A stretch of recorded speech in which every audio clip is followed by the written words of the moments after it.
तर आता पाहूया दिवसभरातील मोठ्या राजकीय टॉप 9 बातम्या। एकनाथ शिंदे सरकार हनी ट्रॅपमुळे आलं, आमच्याकडे भक्कम पुरावा। विजय वडेट्टीवारांचा खळबळजनक दावा। हनी ट्रॅप प्रकरणामध्ये सरकारकडे मोठी माहिती असल्याचंही भाष्य।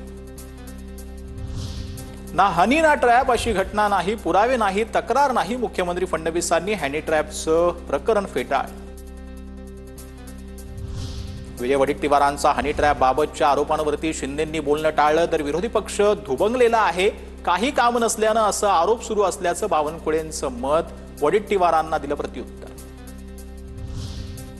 कुठे हनी पण नाही, ट्रॅप पण नाही। मुख्यमंत्र्यांच्या स्पष्टीकरणानंतर शंकेला वाव नसावा। विरोधकांच्या हनी ट्रॅपच्या आरोपांवरती भुजबळांची प्रतिक्रिया।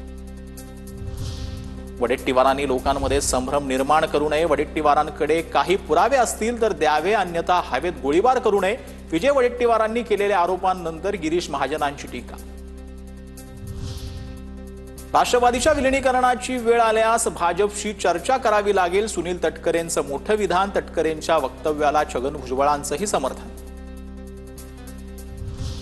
पक्ष वाढवण्यासाठी आम्हाला कुणाची परवानगी लागली नाही। खासदार सुप्रिया सुळेंची प्रतिक्रिया। तर पक्ष वाढवण्यासाठी दुसऱ्याची परवानगी घ्यावी लागते, हे मराठी माणसासाठी घातक असल्याची टीका। निवडणुका बॅलेट पेपरवरच घ्यायला हव्यात, उद्धव ठाकरेंची मागणी। तर ईव्हीएम बाबत ठाकरेंनी काँग्रेसला दोष द्यावा, मुनगंटीवारांचा टोला।